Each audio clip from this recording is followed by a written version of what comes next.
Good morning, everyone. I just thought I'd come on and just share something happening with us currently, or what has kind of transpired in these last number of weeks. My wife and I have just completed a Bible course study. It was once a week with a few friends and a few new friends, so it was kind of fun to meet some new people and to just get a little bit. It didn't really get, the course didn't get mega deep into any one book. It just kind of went through a synopsis of, from Genesis to Revelation, and kind of, over the 9 weeks they kind of talked about the different sections of the Bible and things. But one thing that stood out to me, and it was fun too, by the way, as a side note, I brought my 2 teenage children through the 9-week course, so it was kind of neat to hear them, especially the one teenager that doesn't mind talking as much. He has had a few questions and made some dialogue at every intermission. So it was kind of cool to see the children, to see my boys interacting and asking questions and just getting involved. So if that's a little side note to encourage you to involve your children into some of the programs that maybe you do, it could grow them spiritually, and that's how it is, right?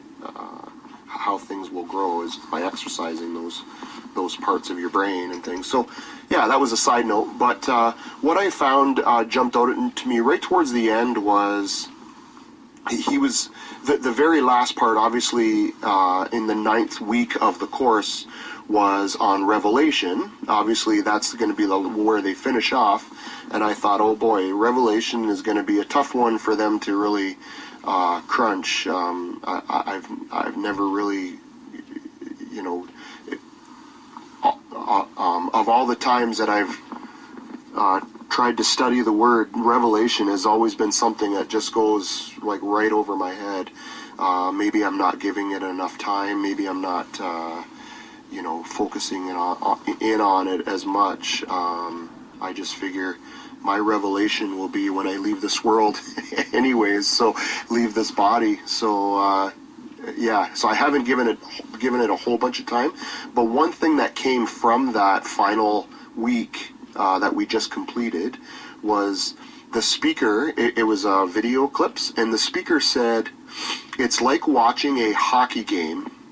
Like living this life is like watching a hockey game, but it was pre-recorded and you already know what the final score is. And then the speaker said how he was watching a game that with a friend that he already knew the score to, but the friend did not. And he was using that analogy as us living our lives with faith, with Jesus Christ living in our heart, is like knowing the score. So we can get all caught up in the times and in how things are transpiring. So Christians are persecuted, not only internationally. Christians are persecuted.